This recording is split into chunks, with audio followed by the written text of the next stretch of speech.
Everyone, welcome back to Education Candle. मेरा नाम है अंजलि शर्मा और आज हम यूनिट 3 का पार्ट 3 कवर करने वाले हैं, जिसका हमारा टॉपिक रहेगा प्रोजेक्ट लाइफ साइकिल।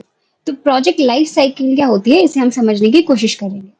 देखिए, प्रोजेक्ट लाइफ साइकिल का मतलब होता है एक प्रोजेक्ट को शुरू से लेके एंड तक जो जो स्टेजेस हमें फॉलो करने हैं उसको कंप्लीट करने के लिए, उसको हम कहते हैं प्रोजेक्ट की लाइफ साइकिल।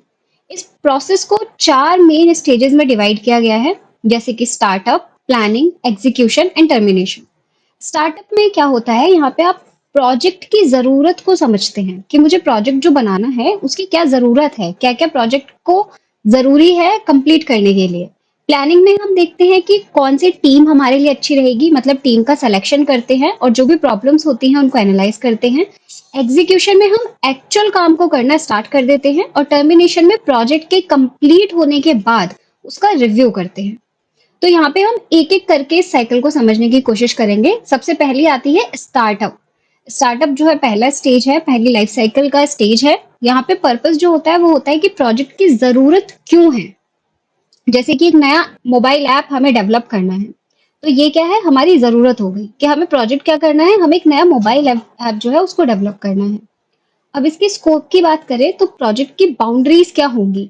जैसे पहले फेज में सिर्फ बेसिक फीचर हम लॉन्च करेंगे, ये हमने इसका स्कोप कर दिया। और इसमें हमने एक रफ टाइमलाइन को तय कर दिया कि इतने टाइम में हम इसमें क्या करेंगे। पहले स्कोप में सिर्फ जो भी इसके फीचर्स होंगे उनको हम बताएंगे।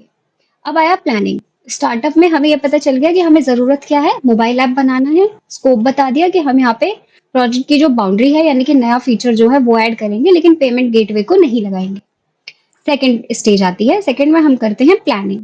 यहाँ पे हम टीम मेंबर्स को सेलेक्ट करते हैं, यानी कि टीम मेंबर्स हो गए जैसे कि डेवलपर, डिजाइनर, टेस्टर, इन सबको हम सेलेक्ट करते हैं कि हम जब अपना मोबाइल ऐप बना रहे होंगे तो हमें इन इनकी जरूरत पड़ेगी, तो हमने उनको सेलेक्ट कर लिया।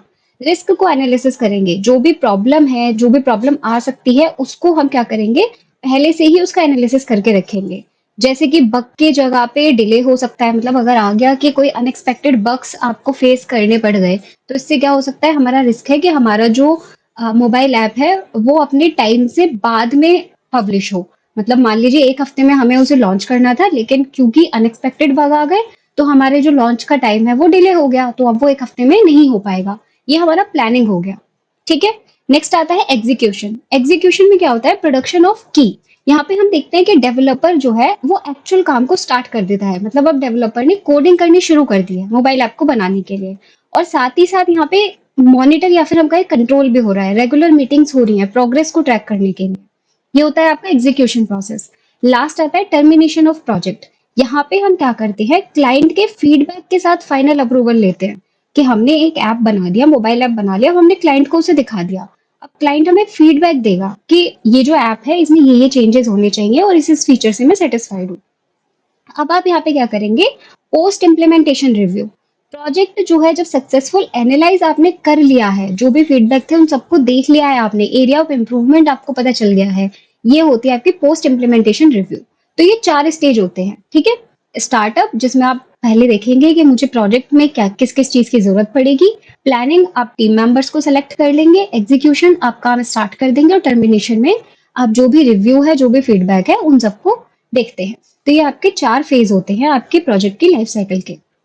नेक्स्ट आता है, यहाँ पे एक डायग्राम है। यहाँ एक कर्व आप देख रहे हैं। यहाँ पे क्या हो रहा है कि ये कर्व ये दिखाता है आपको कि प्रोजेक्ट के जो अलग अलग फेजेस थे, 4 फेज थे ना हमारे पास, तो अलग अलग फेज में एक्टिविटी लेवल कैसे चेंज होता है। जैसे कि स्टार्टिंग आप हमने देखे 4 होते हैं, तो सबसे पहला फेज क्या हो गया, सबसे पहला फेज है स्टार्टअप। यहाँ पे जो एक्टिविटी होती है ये लो होती है, क्यों, क्योंकि अभी यहाँ पे सिर्फ हम ये देख रहे हैं कि हमें कौन सा प्रोडक्ट बनाना है, कौन सी प्रोजेक्ट पे काम करना है, तो एक्टिविटी उतनी ज्यादा नहीं होती, उतना ज्यादा काम नहीं चल रहा होता। नेक्स्ट आता है प्लानिंग। अब यहाँ पे एक्टिविटी धीरे धीरे बढ़ने लगती है, क्यों, क्योंकि अब यहाँ पे सब लोग मिलके प्लानिंग कर रहे हैं कि क्या क्या होगा, कैसे कैसे हम प्रोजेक्ट को बनाएंगे। एग्जीक्यूशन में क्या होता है, एक्टिविटी अपने पीक पर होती है, क्योंकि अभी जितने भी रोल हमने दिए थे लोगों को, डेवलपर को, टेस्टर को, वो सब अपना काम करना शुरू कर चुके हैं। तो यहाँ पे जो एक्टिविटी लेवल होता है वो अपने पीक पे होता है। और टर्मिनेशन में क्या होता है, एक्टिविटी फिर से धीरे धीरे कम होने लगती है, क्योंकि जो काम था हमारा वो तो हो गया। तो अब चौथा हमारा क्या था, टर्मिनेशन। अब हम यहाँ पे सिर्फ फीडबैक को देख रहे हैं, जो भी एरिया ऑफ इम्प्रूवमेंट है उनको देख रहे हैं। तो ये आपका डायग्राम ये रिप्रेजेंट करता है। नेक्स्ट अगर हम आए तो नेक्स्ट हमारे पास एक और डायग्राम है, ये है कम्युलेटिव एक्सपेंडिचर वर्सेस टाइम। ये डायग्राम ये दिखाता है कि प्रोजेक्ट के अलग अलग फेजेस के दौरान खर्चे काफी तेजी से कैसे बढ़ते हैं। सबसे पहले हम देखें स्टार्टअप, तो खर्चे बहुत कम होते हैं क्योंकि अभी यहाँ पे हम काम तो कर नहीं रहे हैं, यहाँ पे हम सिर्फ नीड समझ रहे हैं, तो यहाँ पे एक्सपेंडिचर उतना ज्यादा नहीं होता। लेकिन जो हमारे सेकंड और थर्ड फेज होता है, प्लानिंग और एग्जीक्यूशन, यहाँ पे खर्चे तेजी से बढ़ने लगते हैं क्योंकि अब यहाँ पे काम स्टार्ट हो गया है। और लास्ट में जब टर्मिनेशन आता है तो आप देख रहे हैं कि ये कर्व जो है अभी एक अपने पीक पे जाके नीचे आना शुरू हो जाएगा। तो यहाँ पे क्या होता है, यहाँ पे टर्मिनेशन में आपके खर्चे जो है वो धीरे धीरे कम होने लगते हैं। तो ये आपका यहाँ पे क्या दिखाता है कि आपकी जो एक्टिविटी है टाइम के साथ साथ आपके खर्चे, आपके एक्सपेंडिचर्स कैसे बढ़ते हैं। तो ये डायग्राम यहाँ पे आपको ये रिप्रेजेंट करता है। नेक्स्ट ये यहाँ पे दिखाया हुआ है, जो चीजें मैंने आपको बताई हैं वही लिखी हुई है कि प्रोजेक्ट लाइफ साइकिल कर्व जो पहला था उसमें सिर्फ ये दिखाता है कि अलग अलग प्रोजेक्ट जो आपके फेजेस हैं उसके दौरान एक्टिविटी लेवल कितना ज्यादा चेंज हो रहा है, और सेकंड में हम देखना है कि एक्सपेंडिचर कैसे चेंज होता है। अब आता है इंपॉर्टेंस क्या है प्रोजेक्ट लाइफ साइकिल की। हमने ये तो देख लिया प्रोजेक्ट लाइफ साइकिल क्या होती है, कर्व भी देख लिया, अब इसकी इंपॉर्टेंस और समझ लेते हैं। तो इंपॉर्टेंस में सबसे पहला आता है स्ट्रक्चर ऑफ प्रोजेक्ट। प्रोजेक्ट को आप कितने अच्छे तरीके से स्ट्रक्चर दे सकते हैं, ये आपको लाइफ साइकिल से पता चलता है।